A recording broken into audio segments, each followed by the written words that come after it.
नमस्कार दोस्तों, एक बार फिर से मेरे यूट्यूब चैनल पर आप सबका स्वागत है। ग्लोबल पॉलिटिक्स जो कि पेपर पढ़ना है सेमेस्टर 4 के स्टूडेंट्स को पॉलिटिकल साइंस ऑनर्स में, उसके एक और लेक्चर के साथ मैं आपके सामने हाजिर हूँ और हमारा टॉपिक है ह्यूमन सिक्योरिटी। इससे पहले हमने तमाम सारे लेक्चर्स पर डिस्कस कर लिया है टॉपिक्स पे, तो अगर आप चाहेंगे तो आप हमारे कॉम्पेरेटिव पॉलिटिक्स सेमेस्टर 4 के वीडियोस को, पब्लिक एडमिनिस्ट्रेशन सेमेस्टर 4 के वीडियोस को और ग्लोबल पॉलिटिक्स सेमेस्टर 4 के वीडियोस को एक्सेस कर सकते हैं from our description box. There is the link, go and click on that and you will reach into the playlist जहां आपको सभी लेक्चर्स मिल जाएंगे। तो आज के टॉपिक को हम थोड़ा शॉर्ट में समझने वाले हैं। मैंने काफी कंटेंट आपको दे दिया है, वीडियोस बहुत लंबी हो जाती है इसलिए मैं इसको शॉर्ट रखूंगा। तो सबसे पहले बात सिक्योरिटी क्या होती है, सबसे पहले इसको समझते हैं। तो सिक्योरिटी जो है ना, वो स्टैटिक कॉन्सेप्ट नहीं है। सिक्योरिटी जो है चेंज होते रहती है, इसका जो मीनिंग है बदलते रहता है, ये डायनेमिक कॉन्सेप्ट है। जैसे जैसे हमारा इन्वायरमेंट चेंज होता जाएगा वैसे वैसे सिक्योरिटी की मीनिंग भी बदलती जाएगी। आज ग्लोबलाइजेशन के पीरियड में जो सिक्योरिटी का हमारा मीनिंग है वह सेम मीनिंग नहीं था इन the era of cold war. Cold war के एरा में कुछ और मीनिंग था, आज ग्लोबलाइजेशन के पीरियड में कुछ और मीनिंग है। ठीक है, बेसिकली अगर हम सिक्योरिटी को अगर एक सेंटेंस में, एक कोट में अगर डिफाइन करें तो हम कहेंगे फ्रीडम फ्रॉम थ्रेट, अर्थात थ्रेट से मुक्ति, थ्रेट से आजादी। अगर थ्रेट से आजादी है, मुक्ति है, तो कहेंगे कि हम सिक्योर हैं। अब हम बात करेंगे कि कैसे जो है सिक्योरिटी एक डायनेमिक जो है कॉन्सेप्ट है। तो सबसे पहले हम बात करेंगे, दो तरह के नोशंस हैं सिक्योरिटी के।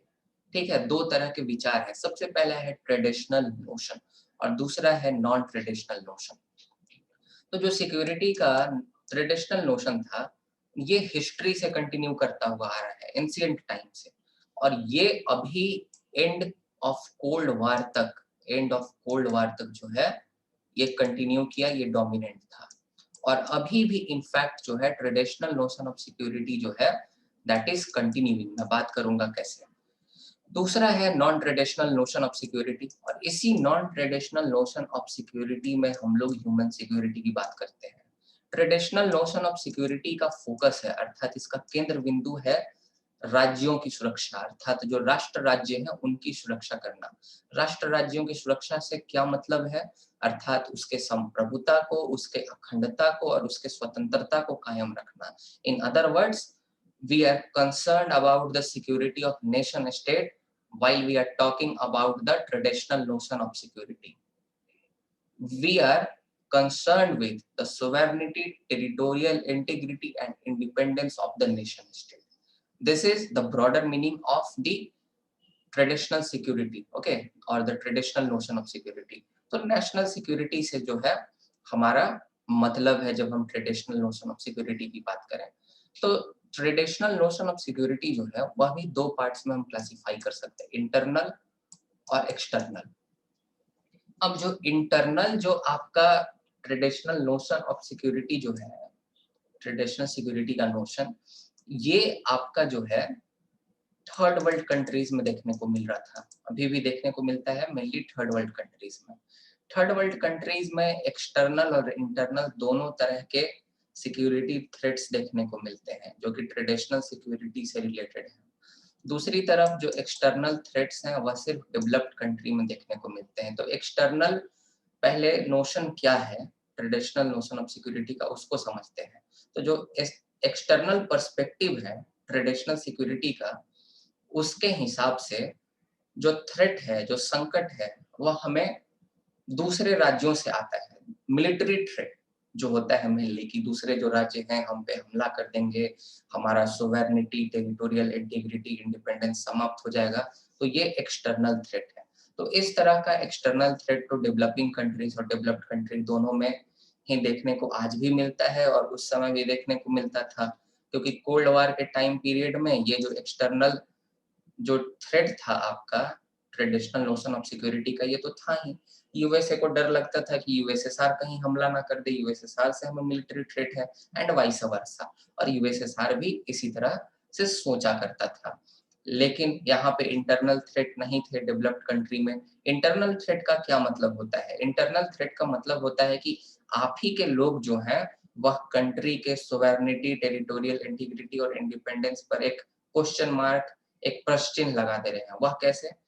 अगर मान लीजिए आपके देश के लोग अगर आंदोलन करने लगे कि भाई हमें इस देश में नहीं रहना, हमें इस यूनियन में नहीं रहना, हम अपना एक सेपरेट कंट्री चाहते हैं जिसको हम लोग सेपरेटिस्ट मूवमेंट कहते हैं, तो इस तरह से आपके देश के अखंडता, संप्रभुता और स्वतंत्रता के लिए खतरा होगा। और इसी को हम लोग कहते हैं internal perspective of traditional notion of security. तो ये जो इंटरनल पर्सपेक्टिव है, ये आपको थर्ड वर्ल्ड कंट्रीज में ही देखने को मिल रहा था, अभी भी देखने को मिलता है। अभी इंडिया में जैसे एग्जाम्पल के तौर पर नागालैंड का इशू पूरी तरह से सॉल्व नहीं हुआ, अभी भी वे नागालैंड की मांग करते हैं। एक टाइम पे हमारे यहाँ खालिस्तान की मांग थी, द्रविस्तान की साउथ में मांग थी हमारे यहाँ, लेकिन डेवलप्ड कंट्री में इस तरह की चीजें नहीं है। डेवलप्ड कंट्री में इंटरनल थ्रेट तो आपको देखने को नहीं मिलता, इसीलिए वे एक्सटर्नल थ्रेट पे ज्यादा फोकस करते हैं कि कहीं कोई और कंट्री हम पे हमला ना कर दे, किसी और कंट्री के मिलिट्री थ्रेट से हमें सिक्योरिटी को जो है प्रॉब्लम या नुकसान ना पहुंचे। इतना तक आपको समझ में आया? तो ये आपका ट्रेडिशनल जो था नोशन ऑफ सिक्योरिटी था। ठीक, एक्सटर्नल वाला सिर्फ डेवलप्ड कंट्री में, और इंटरनल वाला सिर्फ डेवलपिंग कंट्री में, और एक्सटर्नल वाला भी तो ये डेवलपिंग कंट्री में है ही, क्योंकि डेवलपिंग कंट्री को भी भाई डर था कि भाई मान लो हिंदुस्तान है कि पाकिस्तान हमला कर देगा, चाइना हमला कर देगा, है कि नहीं? यहाँ तक आपको समझ में आ गया होगा। फिर हम बात करते हैं non traditional notion of security. तो जैसे ही कोल्ड वार खत्म होता है, कुछ ऐसी परिस्थितियां आती हैं जिससे लोगों का जो ध्यान है वह ट्रेडिशनल नोशन ऑफ सिक्योरिटी से शिफ्ट होकर non traditional notion of security की तरफ चला जाता है। ट्रेडिशनल नोशन ऑफ सिक्योरिटी में केंद्र बिंदु थे हमारे राष्ट्र राज्य, उनकी रक्षा करनी थी, लेकिन non traditional notion of security में जो है वह आ जाते हैं व्यक्ति, individual people. They are the focus, concern of the security. Non traditional notion बात करता है सिक्योरिटी ऑफ इंडिविजुअल, कि लोगों की सुरक्षा अधिक महत्वपूर्ण है राष्ट्र राज्यों की सुरक्षा से अगर हम तुलना करें तो। और हमेशा आप ये बात याद रखिएगा, ये कदापि जरूरी नहीं है कि अगर एक राष्ट्र राज्य सुरक्षित है तो राष्ट्र राज्य में रहने वाले लोग भी सुरक्षित हों। एग्जाम्पल के तौर पर अभी इंडिया का एग्जाम्पल ले लीजिए, या फिर अभी तमाम कोरोना के संकट से जितने भी जूझते हुए देश हैं उनका एग्जाम्पल ले लीजिए। आप देखिएगा तो सब सिक्योर हैं, कोई एक्सटर्नल इंटरनल थ्रेट नहीं है जो ट्रेडिशनल नोशन ऑफ सिक्योरिटी कहता है। ना कोई सेपरेटिस्ट मांग चल रही है, ना कोई देश हमला कर रहे हैं आकर। लेकिन क्या वहां के लोग सुरक्षित हैं? वहां पैंडेमिक कोरोना से लाखों की संख्या में जाने गई है। तो इसका मतलब एक राष्ट्र राज्य सुरक्षित है, तो इसका ये कदापि मतलब नहीं निकाला जा सकता कि वहां की जनता, वहां का व्यक्ति भी सुरक्षित है। तो non traditional notion of security बात करता है व्यक्ति की सुरक्षा की, राष्ट्र राज्यों की सुरक्षा के बजाय। और इसी को हम लोग कहते हैं ह्यूमन सिक्योरिटी। मतलब ह्यूमन सिक्योरिटी जो है that is the part of non traditional notion of security. और ह्यूमन सिक्योरिटी भी बात करता है, इनफैक्ट ये नॉन ट्रेडिशनल नोशन है सिक्योरिटी का, इसीलिए बात करता है about the protection of individuals, about the security of individuals and the people rather than the nation states। लोगों की सुरक्षा की बात करता है, व्यक्तियों की सुरक्षा की बात करता है, राष्ट्र राज्यों की सुरक्षा के बजाय। ठीक है, समझ में आया? तो ये आपका एक ब्रॉडर मीनिंग हो गया ह्यूमन सिक्योरिटी का। तो ये सब चीजें मैंने आपको समझा दी। ट्रेडिशनल नोशन ऑफ सिक्योरिटी पढ़ लीजिएगा एक बार, जो डिस्क्रिप्शन बॉक्स है वहां पे मैं नोट्स पिन कर दूंगा। ठीक है, आप जाकर इंस्टोमोजो से ले सकते हैं, फ्री ऑफ कॉस्ट है। वही चीज यहाँ पे देखिए, non traditional notion of security में लोगों ने मिलिट्री थ्रेट के बियॉन्ड सोचना शुरू कर दिया। ठीक है, लोगों ने ये देखना शुरू कर दिया कि वाइड नेटवर्क ऑफ जो डेंजर्स हैं, जो थ्रेट्स हैं, जो कि ह्यूमन एग्जिस्टेंस को अफेक्ट कर रहे हैं, उनके बारे में। ठीक है, तो non traditional notion of security he human security को इंक्लूड करता है। और ह्यूमन सिक्योरिटी जो है वह लोगों की सुरक्षा के बारे में सोचता है, राष्ट्र राज्यों की सुरक्षा के बजाय। ये मैंने आपको बता दिया। Human security and state security are often interchangeably used. Human security और स्टेट सिक्योरिटी दोनों इंटरचेंजेबली यूज कर दिए जाते हैं, लेकिन दोनों एक नहीं है। ह्यूमन सिक्योरिटी मतलब लोगों की रक्षा, व्यक्तियों की रक्षा। स्टेट सिक्योरिटी मतलब राज्य की रक्षा, उसके संप्रभुता, अखंडता और स्वतंत्रता की रक्षा। और मैंने आपको अभी ही बताया कि अगर एक स्टेट सिक्योरिटी अगर है तो इसका कदापि मतलब नहीं कि वहाँ ह्यूमन सिक्योरिटी भी होगा। मतलब एक स्टेट सिक्योर है, इसका ये मतलब नहीं कि वहाँ के लोग भी सिक्योर हैं। नेपाल सिक्योर स्टेट है, क्या प्रॉब्लम है? कोई इंटरनल थ्रेट नहीं है, कोई एक्सटर्नल थ्रेट नहीं है, ना भारत हमला कर रहा है ना चाइना हमला कर रहा है, लेकिन वहाँ गरीबी भुखमरी से लोग मर रहे हैं, हंगर है, डिजीजेस है। इंडिया का ही एग्जांपल ले लो, कितने लोग गरीबी भुखमरी से मर जाते हैं, 2 वक्त की रोटी नहीं मिलती। तो भैया स्टेट सिक्योरिटी है, पर क्या ह्यूमन सिक्योरिटी है हमारे यहाँ? बिल्कुल नहीं। तो ये चीज है। इनफैक्ट आगे ये लिखा हुआ है कि ठीक है, स्टेट्स का ये दायित्व बनता है कि वह अपने लोगों की रक्षा करें एक्सटर्नल अग्रेशन से। अगर कोई दूसरा देश हमला कर देता है तो उसके अग्रेशन से अपने नागरिकों की रक्षा करें। ये एसेंशियल कंडीशन है, ये महत्वपूर्ण आयाम है सिक्योरिटी का। लेकिन सिर्फ यही महत्वपूर्ण आयाम नहीं है, क्योंकि आप अगर गौर फरमाइएगा 100 साल का जो इतिहास है उस पर, तो एक्सटर्नल अग्रेशन से जितने लोगों की मौत नहीं हुई, जितने जो जनता है, व्यक्ति हैं, नागरिक हैं, जो लोग एक्सटर्नल अग्रेशन से नहीं मरे। अच्छा ये बताइए ना, कितना लोग झारखंड, बिहार और यूपी में पाकिस्तानी हमला से मरा या चाइनीज हमला से मरा? कोई मरा है क्या? हमको तो नहीं लगता। कुछ कैजुअलिटी जम्मू एंड कश्मीर और लद्दाख के क्षेत्र में हुई होगी, इधर तो लोग नहीं मरे हैं। तो जितने लोग एक्सटर्नल अग्रेशन के कारण शिकार नहीं होते, मरते नहीं, उससे ज्यादा लोग तो गवर्नमेंट के द्वारा मार दिए जाते हैं। अगर 100 साल का इतिहास अगर हम देखें तो यही चीज यहाँ पे लिखा हुआ है। गवर्नमेंट किस तरह से मार देती है लोगों को? तो गवर्नमेंट बुनियादी सुविधाएं नहीं मुहैया कराती, गवर्नमेंट फेल हो गई हंगर एलिवेशन प्रोग्राम को चलाने में। भाई भुखमरी मिटानी थी ना देश से। कोई भी देश जो हमारे भारतीय नागरिक हैं, कोई भी बिना खाए ना सोए, इस तरह का बात था। और ऐसा हो पाया क्या? कितने लोग आज भी भुखमरी से मर रहे हैं? क्या जो अभी कोविड-19 जो बीमारी है, क्या इससे लड़ने के लिए अच्छा उपाय किया गया सरकार के द्वारा? तो सरकार मार तो रही है हमें। कहाँ पाकिस्तान से हमला और चाइना से हमला हो रहा है? ज्यादा मौतें तो सरकार के अनदेखी और उनके न्यूसेंस के कारण हो रही है। ये चीज को हमें समझना पड़ेगा। पुलिस बिना आरोप के गिरफ्तार करके ले जाती है, जाकर पिटाई कर देती है, लोग मर रहे हैं थानों में। बिना जुर्म के लोग जो हैं उन पर केसेस हो जाते हैं, 200 सॉरी 200 बोल रहा हूँ, 2 साल 5 साल जेलों में रहकर आ जाते हैं। अभी इंसिडेंट आया था, 16 साल के बाद एक आदमी निकला जेल से और पता चला कि उसने कोई क्राइम ही नहीं किया था। क्या हो रहा है? ज्यादा से ज्यादा लोग तो हैं, वो तो स्टेट से ही परेशान है। तो ह्यूमन सिक्योरिटी इसी से रिलेटेड है। ठीक है, ह्यूमन सिक्योरिटी जो है, ये नहीं कहता कि हमारे सुरक्षा को खतरा है बाहर से, हमारे सुरक्षा को खतरा है कोई और देश से। ये कहता है कि हमारी सुरक्षा जो है उसको खतरा है हमारे ही खुद के गवर्नमेंट से, हमारे ही लोगों से सुरक्षा को खतरा है। क्रिमिनल्स हैं, गोली मार दिए जाते हैं, बहुत सारे लोगों को मर्डर हो जाता है, तो अपने ही देश में खतरा है ना भाई। समझ रहे हैं बात को? तो जो प्रोपोनेंट्स हैं ह्यूमन सिक्योरिटी को, के वे रिगार्ड करते हैं कि इंडिविजुअल का जो प्रोटेक्शन है वो हमारे लिए प्राइम गोल है, that is the prime goal for us. उसके बाद ह्यूमन सिक्योरिटी का जो है, दो अलग अलग कॉन्सेप्ट हमें देखने को मिलता है। एक नैरो कॉन्सेप्ट है और एक आपका ब्रॉडर कॉन्सेप्ट है।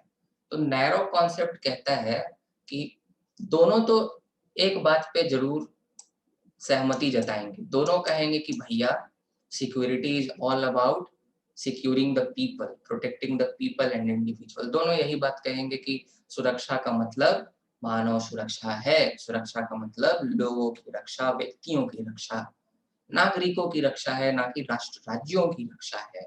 ना राष्ट्र राज्यों की संप्रभुता, अखंडता और स्वतंत्रता, इसके ऊपर लोगों की रक्षा है जो ह्यूमन सिक्योरिटी है। ये बात कहेंगे, दोनों यही बात कहेंगे, ये तो भाई सहमति होगी दोनों के बीच में।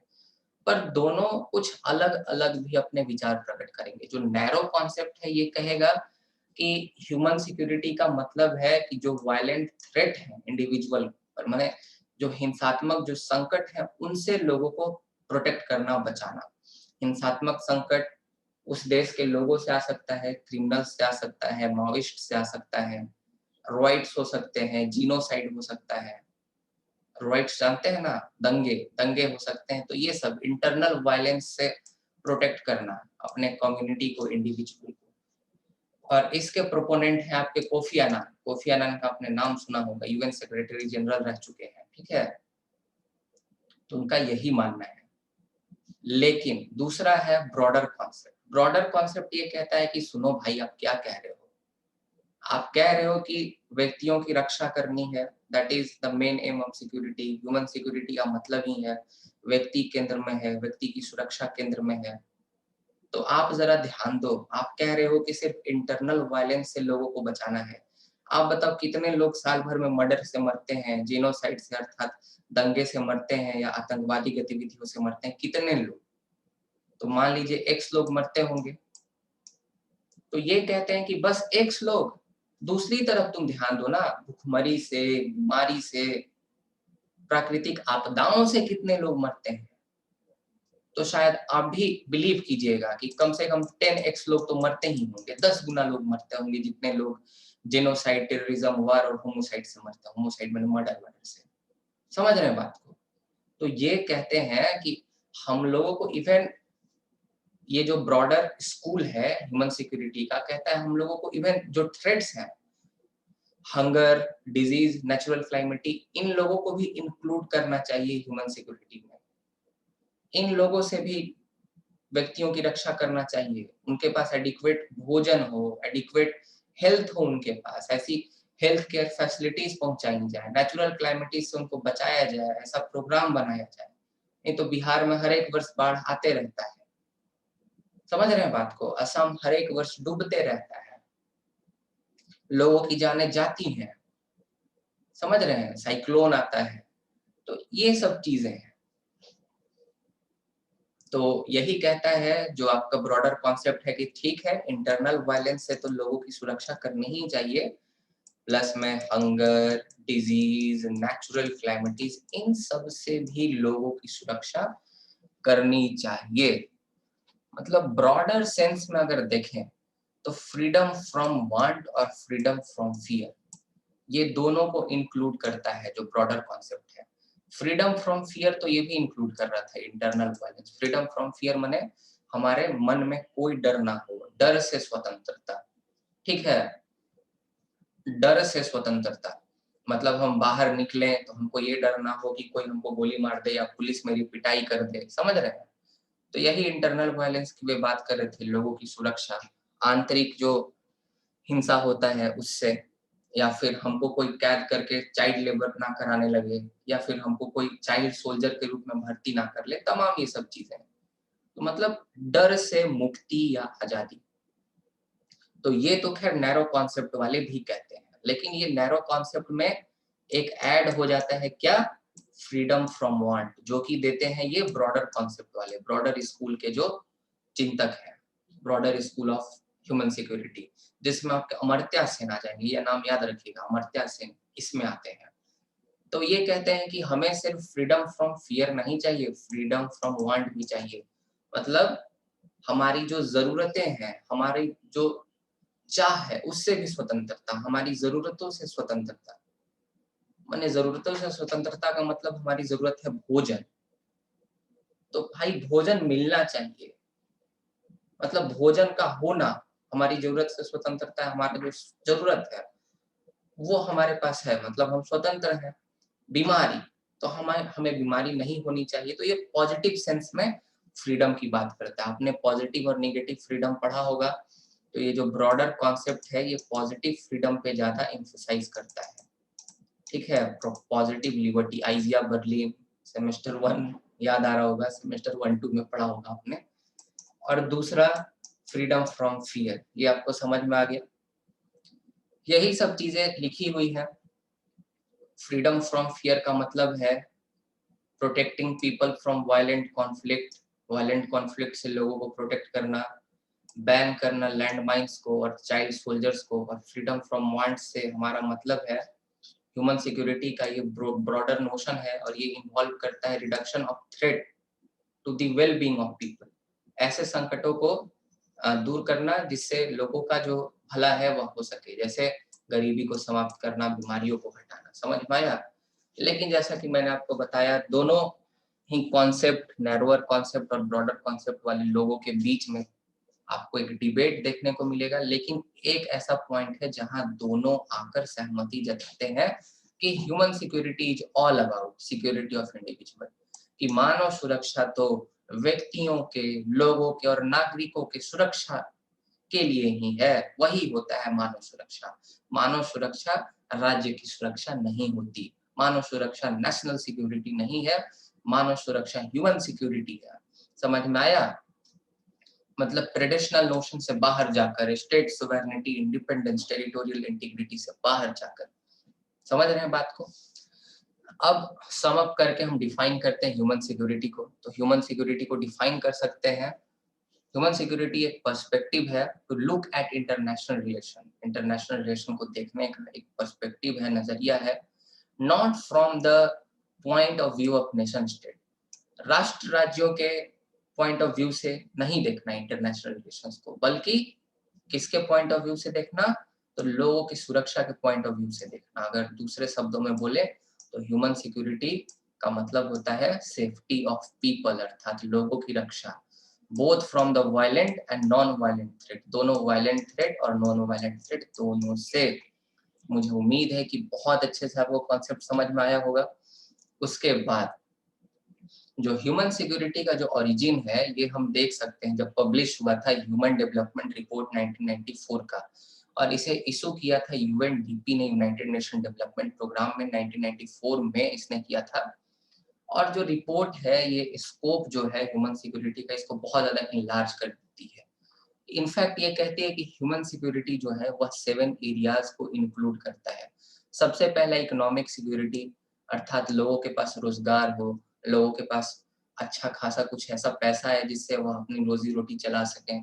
दूसरा फूड सिक्योरिटी, अर्थात लोगों के पास फूड तक एक्सेस हो और उनके पास इकोनॉमिक एक्सेस हो, मतलब फिजिकल और इकोनॉमिक एक्सेस हो, मतलब दुकानें, फूड की, भोजन की दुकानें आसपास में हो और उनके पास इतना पैसा हो, इकोनॉमिक कैपेसिटी हो कि वह उस भोजन को खरीद सकें। ऐसा ना हो कि दुकानें 200 किलोमीटर दूर है, बहुत पैसा रखें घर में, और ऐसा नहीं कि बगल में दुकान है पर पैसा ही नहीं है। दोनों चीजें नहीं होनी चाहिए।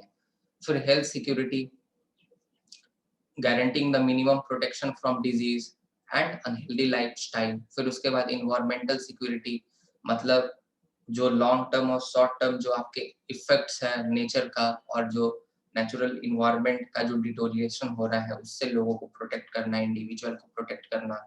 पर्सनल सिक्योरिटी, फिजिकल वायलेंस से प्रोटेक्ट करना, महिलाओं को डोमेस्टिक अब्यूज से प्रोटेक्ट करना। उसके बाद स्टेट या एक्सटर्नल स्टेट से प्रोटेक्ट करना लोगों को। ऐसा नहीं कि अपना स्टेट लाठी चार्ज करके दें, तोड़ दे मार के, और दूसरा स्टेट या हम पे हमला कर दे, तो इन सब से प्रोटेक्ट करना, ठीक है, ये सब चीजें। फिर community security, protecting people from loss of traditional relationships and values and sectarian and ethnic violence। लोगों को प्रोटेक्ट करना ताकि उनका जो ट्रेडिशनल रिलेशनशिप है वह समाप्त ना हो, उनमें वैल्यूज बना रहे, और सेक्रेटेरियन और इथनिक वायलेंस ना हो, अर्थात दंगे ना हो दो कम्युनिटीज के बीच में, हिंदू मुस्लिम के बीच में, सिख ईसाइयों के बीच में। फिर उसके बाद पॉलिटिकल सिक्योरिटी, पॉलिटिकल सिक्योरिटी मतलब बेसिक ह्यूमन राइट्स का होना, फ्रीडम मिलना इंडिविजुअल्स को, ठीक है, ये सब देख सकते हैं। अब ह्यूमन सिक्योरिटी का एक डेफिनेशन है जो आप चाहें तो एग्जामिनेशन में लिख सकते हैं, महबूबुल हक का है ये, और भी बहुत सारे डेफिनेशंस आप ढूंढ सकते हैं, लेकिन ये मेरे को बहुत अच्छा लगा इसलिए मैंने यहाँ इंक्लूड कर दिया। Human security is not concern with weapons, human security का हथियारों से कोई लेना देना नहीं है, ह्यूमन सिक्योरिटी का ह्यूमन डिग्निटी से लेना देना है। It is a concern with human dignity, मानव के गौरव से लेना देना है, ठीक है।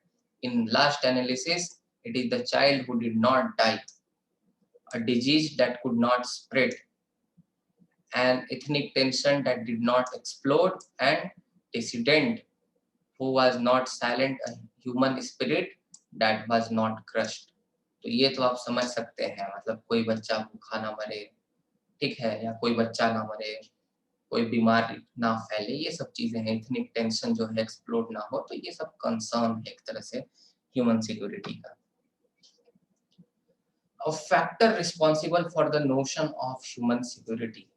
अब भाई 1990s तक, जब तक कोल्ड वार चल रहा था, उस टाइम तक तो खैर ह्यूमन सिक्योरिटी का कोई उस तरह से क्रेज नहीं था। तो अचानक से ह्यूमन सिक्योरिटी आया कैसे लाइमलाइट में? आज ह्यूमन सिक्योरिटी इतना पॉपुलर कैसे हो गया, इतना ज्यादा डिस्कस्ड कैसे हो गया, इस चीज को हमें समझने की कोशिश करनी है। तो सबसे पहले ये पॉइंट को रिजेक्ट किया गया कि इकोनॉमिक ग्रोथ जो है वो मेन इंडिकेटर है डेवलपमेंट का। जब ह्यूमन डेवलपमेंट इंडेक्स आता है और तमाम चीजें, तो उसमें पता चलता है कि एक कंट्री कितना अमीर है, कितना वहां का जीडीपी है, उससे कोई मतलब नहीं है डेवलपमेंट का। हमारा ही कंट्री को देख लीजिए ना, 6th लार्जेस्ट इकोनॉमी है।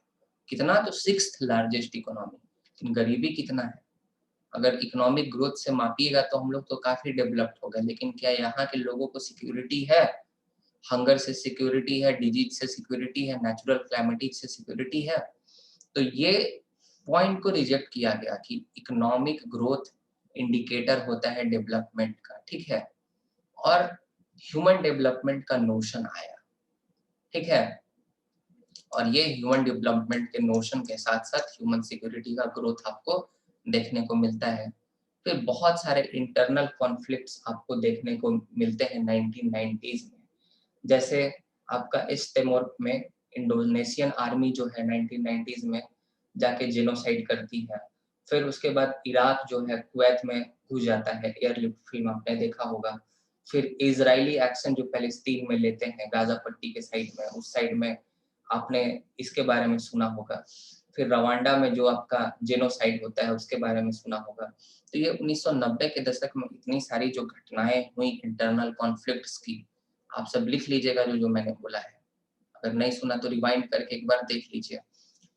तो ये सब जो इंटरनल कॉन्फ्लिक्ट की घटनाएं हुई, ये लोगों को सोचने पर मजबूर कर दे कि सुरक्षा का मतलब क्या है भाई। अगर सुरक्षा का मतलब सिर्फ दूसरे देशों से अपने देश को प्रोटेक्ट करना है, मिलिट्री थ्रेट से प्रोटेक्ट करना है, तब तो ये काफी नहीं है। क्योंकि अभी तो इन तमाम देशों में जहां इंटरनल कॉन्फ्लिक्ट है वहां तो सुरक्षा नहीं दिख रही। तो परसेप्शन चेंज हुआ इंटरनल कॉन्फ्लिक्ट्स के बढ़ने से, ठीक है। परसेप्शन चेंज हुआ कि सुरक्षा का मतलब स्टेट सिक्योरिटी नहीं है, सुरक्षा का मतलब ह्यूमन सिक्योरिटी है, लोगों की रक्षा करना। उसके बाद जब ग्लोबलाइजेशन जो एक्सपैंड करता है, ग्लोबलाइजेशन स्प्रेड करता है, तो उससे टेररिज्म और पैंडेमिक्स जैसी सिचुएशंस आती हैं। और इससे कंट्री के टेरिटोरियल इंटीग्रिटी को खतरा नहीं होता। कोई नक्सली संगठन ऐसा नहीं है, आतंकवादी संगठन की जाकर बिहार को कब्जा कर लेगा या कहीं कुछ कर लेगा, इस तरह से हमारी जमीन ले लेगा, ऐसा नहीं करता। या कोई पैंडेमिक जैसे कोरोना, क्या कह रहा है कोरोना कि आज हम तुम्हारे देश का जितना भी तुम्हारा बाउंड्री है उसको खत्म कर देंगे, तुम्हारे लैंड को हम सीज कर लेंगे, ऐसा तो नहीं कह रहा। तो ग्लोबलाइजेशन स्प्रेड करता है तो ट्रांसनेशनल डेंजर्स आते हैं, जिनका इम्पैक्ट आपको इंडिविजुअल्स पे ही देखने को मिलता है। राष्ट्र राज्यों पे कम देखने को मिलता है, इंडिविजुअल्स पे ज्यादा देखने को मिलता है। तो इससे जो ह्यूमन सिक्योरिटी का नोशन है वह प्रेवलेंट बन जाता है और ये ग्रो कर जाता है। और उसके बाद पोस्ट कोल्ड वार जो आपका पीरियड रहता है, उसमें ह्यूमन राइट्स और ह्यूमैनिटेरियन इंटरवेंशन में ज्यादा फोकस किया जाता है, ह्यूमन राइट्स को काफी अधिक महत्व दिया जाता है। और जब ह्यूमन राइट्स को महत्व दिया जाता है, ह्यूमैनिटेरियन इंटरवेंशंस को, तो स्टेट जो पहले केंद्र में हुआ करते थे, स्टेट रिप्लेस हो जाते हैं, ह्यूमन केंद्र में हो जाता है, और ह्यूमन सिक्योरिटी का जो कॉन्सेप्ट है वो हमारे सामने निकल के आता है। फिर फीचर्स ऑफ ह्यूमन सिक्योरिटी, तो मेनली 3 फीचर है ह्यूमन सिक्योरिटी के जो हम लोग डिस्टिंग्विश कर सकते हैं। सबसे पहला, ये फोकस करता है इंडिविजुअल पर या पीपल पर, और यही इंडिविजुअल या पीपल आप कहिए, यही इसके रेफरेंट ऑब्जेक्ट हैं सिक्योरिटी के। मतलब रेफरेंट ऑब्जेक्ट मतलब पॉइंट ऑफ कंसर्न जो है इंडिविजुअल और पीपल है। सबसे पहला फीचर दूसरा, ये मल्टी डायमेंशनल नेचर का है, human security multi dimensional nature का है। हमने 7 अलग-अलग एरियाज देखे, economic security, food security, health security, personal security, political security, community security, environmental security. ये सब आप लिखिएगा, हम सिर्फ पॉइंट दे रहे हैं, सब चीज को लिखना पॉसिबल नहीं है। और तीसरा, ये यूनिवर्सल है या ग्लोबल स्कोप है इसका, ठीक है। ये हर एक सोसाइटीज के लिए सेम है, ऐसा नहीं कि ह्यूमन सिक्योरिटी का प्रॉब्लम सिर्फ नॉर्थ में है या सिर्फ साउथ में है। मतलब ग्लोबल नॉर्थ में माने सिर्फ डेवलप्ड कंट्रीज में है या सिर्फ अंडर डेवलप्ड या डेवलपिंग कंट्रीज जिसको ग्लोबल साउथ कहा जाता है उसमें है। इसका मतलब सिर्फ यूरोप, अमेरिका और रसिया में नहीं है, ऐसा नहीं है। समझ रहे हैं बात को? मतलब ये first world country, second world country, third world country, अब तो सेकंड वर्ल्ड कंट्री खैर रहा ही नहीं है। फर्स्ट वर्ल्ड कंट्री और थर्ड वर्ल्ड कंट्री दोनों जगह आप देख सकते हैं ह्यूमन सिक्योरिटी जो है वह इम्पोर्टेंट है। आज अमेरिका में भी कोरोना से लोग मरे, इंडिया में भी लोग कोरोना से मरे। ह्यूमन सिक्योरिटी का एक इम्पोर्टेंट एस्पेक्ट, एक इम्पोर्टेंट आयाम है आपका पैंडेमिक हेल्थ।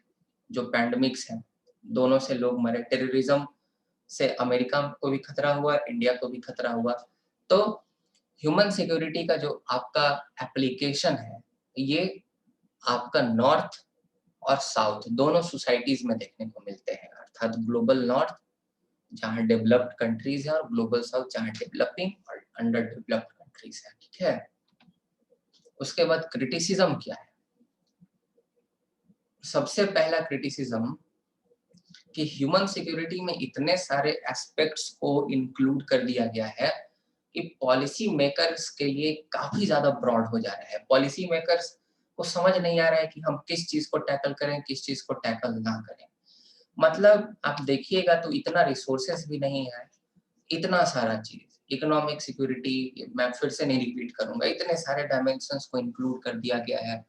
आज हम देख रहे हैं पॉलिसी मेकर्स जो है, इनफैक्ट आप एक और अगर चीज देखिएगा तो जो अंडर डेवलप्ड और डेवलपिंग कंट्रीज हैं उनके पास इतने रिसोर्सेस नहीं है। साथ ही साथ आज आप देखिएगा तो रसिया और चाइना एक्सपेंशनिस्ट पॉलिसीज को अपना रहे हैं। रसिया ने क्रीमिया को हथिया लिया, अभी भी रसिया यूक्रेन के कुछ पार्ट्स को हथियाना चाहता है। चाइना देख ही रहे हैं किस तरह से अग्रेसिव नीति को अपना रहा है इंडिया के प्रति, साउथ चाइना सी में, फिलीपींस, जापान के प्रति। तो हम लोग ट्रेडिशनल सिक्योरिटी जो है या ट्रेडिशनल नोशन ऑफ सिक्योरिटी है उसको पूरी तरह से इग्नोर नहीं कर सकते। ह्यूमन सिक्योरिटी और नेशनल सिक्योरिटी को साथ साथ लेकर चलना है। और नेशनल सिक्योरिटी में डिफेंस में काफी ज्यादा पैसे खर्च होते हैं, ट्रिलियंस में। खैर देखिएगा तो जो यूएस है उसका बजट होता है, इंडिया का भी बिलियंस में बजट होता है, डिफेंस बजट जो होता है। तो एक तो भाई हम लोगों के सामने समस्या है कि जो ट्रेडिशनल नोशन ऑफ सिक्योरिटी है इसको हम पूरी तरह से इग्नोर नहीं कर सकते, प्लस में हमारे पास रिसोर्सेस नहीं है, ऊपर से इतना ब्रॉड आपका स्फीयर है ह्यूमन सिक्योरिटी का। तो ये काफी ज्यादा मुश्किल हो जा रहा है पॉलिसी मेकिंग के लिए, ठीक है। किस पे पॉलिसी बनाए किस पे ना बनाए समझ नहीं आ रहा है। तो ये पहला पॉइंट है, ये क्रिटिसिज्म है। Creating the false expectation about the assistance to the victim of violence which the international community can not deliver. Human security कहती है, आप पढ़िएगा ह्यूमन सिक्योरिटी का, कि इंटरनेशनल कम्युनिटी साथ आकर जितने भी विक्टिम्स हैं वायलेंस का उनको असिस्ट करेगी। लेकिन ऐसा कुछ होता जाता नहीं है, ये सिर्फ आपका फॉल्स एक्सपेक्टेशन उनके अंदर एक दिलासा क्रिएट कर देता है। श्रीलंका में जो जेनोसाइड हुआ तमिलियंस का, प्रभाकरन ये लोग का जो एलटीटी जो लेटे था उन लोगों का जो हुआ, प्रभाकरन उसके बेटे को मार दिया गया और कितने सारे तमिलियंस का रेप करके उनको मारा गया। छी, इतना तो दर्दनाक मैंने कभी देखा नहीं। मुझे अंदर से श्रीलंका से काफी ज्यादा घृणा है। मैंने जब उसको देखा, जब ये लोग सेपरेटिस्ट मूवमेंट का मांग कर रहे थे, कहाँ थे उस समय इंटरनेशनल कम्युनिटी, कहाँ जो विक्टिम्स थे? ये तो इंटरनल वायलेंस के ही तो विक्टिम थे। कौन उस पे हमला किया?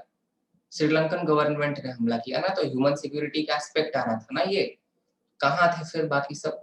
तो ये सिर्फ एक फॉल्स एक्सपेक्टेशन प्रोवाइड कराते हैं कि हाँ जो इंटरनेशनल कम्युनिटी है आपकी मदद करने आएगी, लेकिन कोई मदद नहीं करने आता है ह्यूमन सिक्योरिटी के कॉन्सेप्ट में। जब ऐसा कहा जाता है रोहिंग्या मुस्लिम्स म्यांमार से भगाया गया, कौन सामने आया इनकी मदद करने? कोई आया क्या? कोई नहीं आ रहा।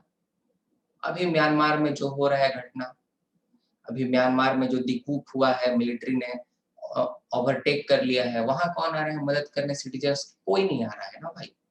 इंटरनल वायलेंस, गवर्नमेंट ही इन लोगों पर जो है वो एक्शन ले रही है।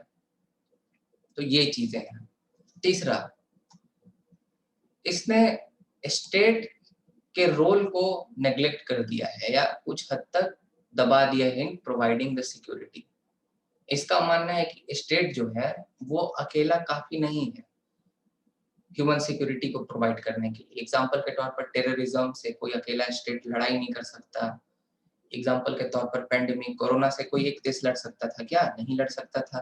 तो ह्यूमन सिक्योरिटी एक देश के बस की बात नहीं है, इसके लिए काफी सारे देशों को साथ आना पड़ेगा। तो ये चीज भी ये कहता है, इग्नोर कर देता है कि स्टेट जो है या फिर इंटरनेशनल क्रिमिनल्स जो है, तो सही ही है, गलत नहीं कह रहा है, ह्यूमन सिक्योरिटी सही है इस कॉन्सेप्ट की वजह से। पर हाँ, ये क्रिटिसिज्म है कि ये स्टेट के रोल को इग्नोर कर दे रहा है। ये कहता है कि स्टेट अब पहले जैसी पावरफुल नहीं रही in the era of globalization. They are not as powerful as they were before that, okay, and now they do not have the capability to provide the security to their people। ये आपका 3 criticism हो सकता है। और conclusion में आप लिखिएगा कि इंक्रीजिंग एक्सपेंशनिस्ट पॉलिसी है रसिया और चाइना की, तो ट्रेडिशनल नोशन ऑफ सिक्योरिटी को हम लोग इग्नोर नहीं कर सकते हैं। इसीलिए ह्यूमन सिक्योरिटी और ट्रेडिशनल और नेशनल सिक्योरिटी को हमें एक साथ लेकर चलना होगा। अगर आपको लेक्चर पसंद आया तो लाइक शेयर सब्सक्राइब जरूर करें, और अगर आप मेरे रेगुलर व्यूअर हैं तो आप प्लीज मुझे डोनेट जरूर कर सकते हैं थ्रू फोन पे और गूगल पे। मेरा नंबर है 7061064881। आई एम लुकिंग फॉरवर्ड, मुझे एक पेन टैब लेना है ताकि मैं आप सबको और अच्छे से समझा सकूं। अभी मैं माउस से काम करता हूं। तो चलिए, मुझे उम्मीद है कि आपको लेक्चर पसंद आया होगा। इसके बाद जेंडरिंग कॉम्पेटिटिव पॉलिटिक्स पे लेक्चर्स आने वाली हैं, so stay tuned and don't forget to subscribe my channel.